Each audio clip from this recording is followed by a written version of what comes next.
முந்தைய பாடல்களில் வாசி யோகத்தின் உன்னத நிலைகளையும் முக்தியையும் பார்த்தோம். 71 முதல் 80 வரை கண்ட அந்த தொடர் ஞானத்தின் அடுத்த கட்டமாக அகத்தியர் 1500 நூலின் 81வது பாடலிலிருந்து நமது பயணத்தை தொடங்குவோம்.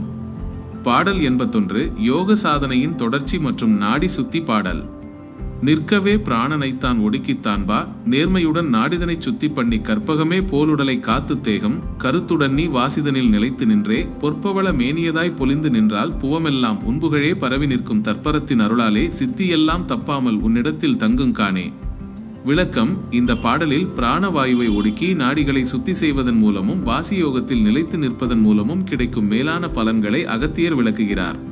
பிராணனை ஒடுக்குதல் மூச்சு பயிற்சியின் மூலமாக பிராணவாயுவை சீராக ஒடுக்கி நேர்மையான முறையில் உடலிலுள்ள நாடிகளை சுத்திகரிப்பு செய்ய வேண்டும். கற்பகத்தரு போன்ற உடலை கற்பக விருட்சம் போல நோயின்றி பாதுகாத்து கருத்துடன் வாசி பயிற்சியில் இடைவிடாமல் நிலைத்து நிற்க வேண்டும். பொற்பவள மேனி உடல் ஒளியும் பொலிவும் பெற்று பவளம் போல சிவந்து பொன்னிற திவ்ய உடலாக மாறுவதோடு உலகம் முழுவதும் உனது புகழ் பரவும். சித்திகள் கைகூடுதல் தற்பரத்தின் இறைவனின் பேரருளால் அனைத்து சித்துக்களும் தப்பாமல் உன்னிடத்தில் வந்து சேரும். மெய்ப்பொருள் உள் அர்த்தம்: நாடி சுத்தி உடலிலுள்ள 70,000த்திற்கும் மேற்பட்ட நாடிகளில் பிராண ஓட்டம் சீராகும் போது உடல் லேசாக மாறுவதோடு மனமும் அமைதி நிலையை அடைகிறது. பொற்பவளமேனி வாசி யோகத்தால் செம்மைப்படுத்தப்பட்ட காயகற்ப உடல் முதுமையையும் நோய்களையும் தாண்டி என்றும் இளமையாகவும் ஒளியுடனும் திகழும் நிலையை இது குறிக்கிறது. பாடம்: அகத்தியர் அருளுகிறார். பிராணனை ஒடுக்கி நாடிகளை சுத்திகரித்து வாசியில் நிலைத்து நிற்பாயாக. உனது உடல் பொற்பவள மேனி போல் பொலியும். உலகம் உன்னை வாழ்த்தும். இறைவனின் அருளால் அனைத்து சித்திகளும் உன்னை வந்து சேரும்.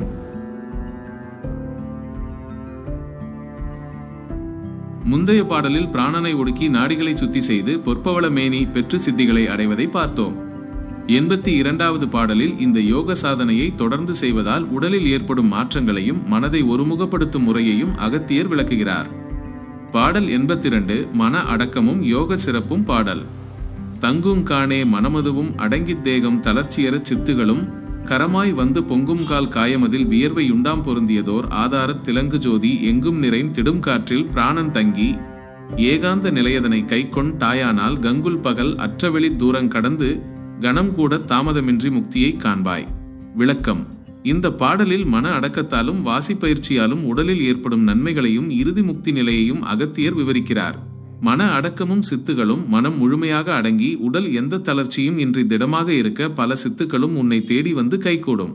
காயத்தில் வியர்வை வாசி யோக பயிற்சி தீவிரமாகும் போது உடலில் வியர்வை உண்டாகும். இது உடலில் உள்ள நச்சுக்களை வெளியேற்றி தூய்மைப்படுத்தும் அறிகுறியாகும். ஆதாரத்தில் ஜோதி உடலின் பல்வேறு ஆதார சக்கரங்களில் பிரகாசிக்கும் அந்த திவ்ய ஜோதி எங்கும் பரவி ஒளிரும்.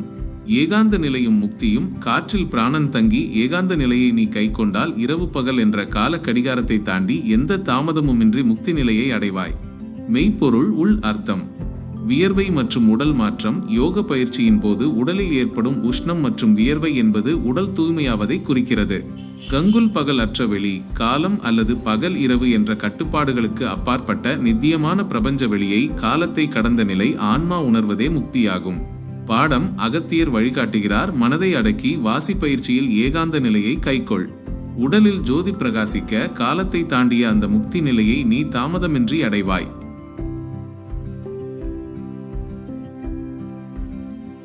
முந்தைய பாடலில் மனதை அடக்கி காலத்தை தாண்டி முக்தி அடைவதை பார்த்தோம். 83வது பாடலில் இந்த வாசி யோகத்தின் மிக நுட்பமான ரகசியங்களையும் பிராணனை சரியான வழியில் செலுத்தி உடலை நிலைநிறுத்தும் முறையையும் அகத்தியர் விளக்குகிறார். பாடல் 83 வாசி யோகத்தின் நுட்பமும் பிராணனின் இயல்பும் பாடல். காண்பாயே வாசியின் கீழ் விதியின் மார்க்கம் கருத்தாக மூச்சதனை அடக்கி நின்றால் பூண்பாயே காயமதில் விரைப்பு நீங்கி பொன்னிறமாய் உடல் மிளிரப்புவத்தில் வாழ்வாய் மாண்பான மூச்சுவிடும் முறையை எறிந்து வஞ்சகமில் லாமணத்தால் வாசி காத்து தான் போற்றும் அகத்தியன்னான் சொன்ன தை கேட்க சண்டாளர் வினைகளெல்லாம் சாம்பலாகும். விளக்கம்: இந்த பாடலில் வாசி யோகத்தின் விதிமுறைகளையும் மூச்சு கட்டுப்பாட்டால் உடலும் கர்ம வினைகளும் பெறும் மாற்றத்தையும் அகத்தியர் விவரிக்கிறார். வாசி விதியின் மார்க்கம்: வாசி யோகத்தை எப்படி முறையாக கையாள்வது என்ற விதியின் மார்க்கத்தை கவனமாக கவனித்து கருத்துடன் மூச்சை அடக்கி பழக வேண்டும். பொன்னிற உடல் முறையான பயிற்சியால் உடலின் விரைப்புத்தன்மை நீங்கி உடல் பொன்னிறமாக பிரகாசிக்க இந்த மண்ணுலகில் நீ நீண்ட காலம் ஆரோக்கியமாக வாழ்வாய். மூச்சுவிடும் முறை. மாண்பான முறையில் மூச்சு எங்கு எப்படி இயங்குகிறது என்பதை அறிந்து வஞ்சகமில்லாத தூய மனத்தால் வாசியை காப்பாற்ற வேண்டும். வினைகள் சாம்பலாவதல். பூமி போற்றும் அகத்தியனாகிய நான் சொன்ன இந்த வார்த்தைகளை கேட்டு நடப்பவர்களின் கொடிய வினைகள், சண்டாளர் வினைகள் கடுமையான கர்ம வினைகள் யாவும் தீயில் இட்ட தூசு போல் சாம்பலாகும். மெய்ப்பொருள் உள் அர்த்தம்.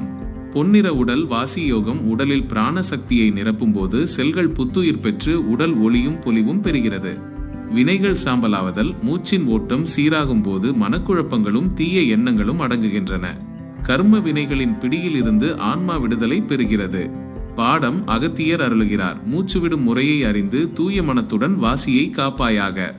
உன் உடலும் பொன்னிறமாய் மிளிரும். உன்னை தொடரும் கடுமையான கர்ம வினைகள் யாவும் சாம்பலாகிவிடும்.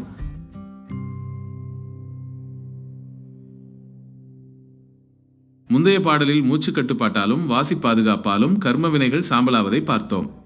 84வது பாடலில் அந்த வாசி யோகத்தின் வழியே அடையும் மன அமைதியையும் ஆன்மா பெருகும் ஞான ஒளியையும் அகத்தியர் விளக்குகிறார்.